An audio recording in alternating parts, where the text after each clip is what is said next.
मैयत ने कफन चोरी करने वाले का हाथ पकड़ लिया।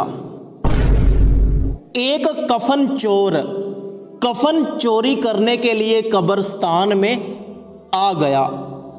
कल ही एक शख्स का इंतकाल हुआ था। कफन चोर ने जनाजे के वक्त उसकी कब्र देख ली थी। अब ये कफन चोर दोपहर के वक्त उसकी नई बनी हुई कब्र पर पहुंच गया कि आज मैं इसका कफन चोरी करके बेच दूंगा। उसने कफन चोरी करने के इरादे से कब्र को जल्दी जल्दी खोदना शुरू कर दिया।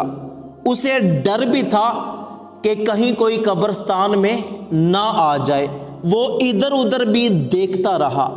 जल्दी जल्दी वो कब्र को खोदने लगा ताकि कफन चोरी कर सके। जब उसने मुकम्मल कब्र खोद ली, फिर उसने कब्र की स्लैपें हटाई।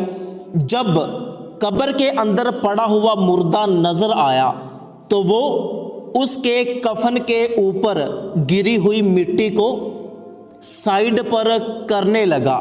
तो उसी वक्त मैयत ने कफन से हाथ निकाल कर कफन चोर का हाथ पकड़ लिया। कफन चोर डर गया। उसके पैरों के नीचे से जमीन ही निकल गई कि ये क्या हुआ, मैयत जिंदा हो गई।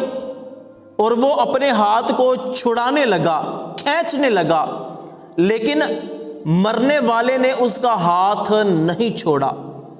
फिर कफन चोर ने ये सुना कि मरने वाला शख्स उससे ये कह रहा है कि तुझे शर्म नहीं आती, तू जन्नती होकर एक जन्नती का कफन चोरी कर रहा है।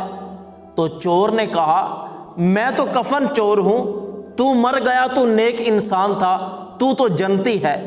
मैं तो एक कफन चोर हूं, मैं कैसे जन्नती हो गया। तो मैयत ने कहा कि जिस बंदे ने मेरा जनाजा पढ़ा था अल्लाह पाक ने सबको बख्श दिया है, तो तूने भी मेरा जनाजा पढ़ा है, इसलिए तू भी जन्नती हो गया। तो अब दोबारा जिंदगी में ये काम ना करना। तो कफन चोर ने कहा कि मैं सच्चे दिल से तौबा करता हूं, मैं अल्लाह पाक से माफ़ी मांगता हूं कि आज के बाद मैं कभी भी किसी का कफन चोरी नहीं करूंगा, कोई गुनाह नहीं करूंगा।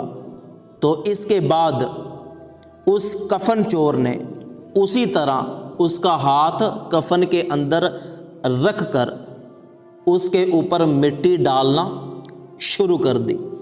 तो दोस्तों, हदीस मुबारका में आता है कि हर मुसलमान का जनाजा पढ़ो, इसलिए कि अगर मरने वाला नेक होगा तो जनाजा पढ़ने वालों की उसके तुफैल बख्शिश हो जाएगी। और अगर मरने वाला नेक नहीं होगा तो जितने लोग जनाजा पढ़ने के लिए आएंगे तो उनमें से अगर कोई नेक बंदा होगा तो उस नेक बंदे के तुफैल मैयत की बख्शिश हो जाएगी। तो अल्लाह पाक से दुआ है कि अल्लाह पाक तमाम मरहूमीन की बख्शिश फरमाए और हमें सिराते मुस्तकीम पर चलने की तौफीक अता फरमाए।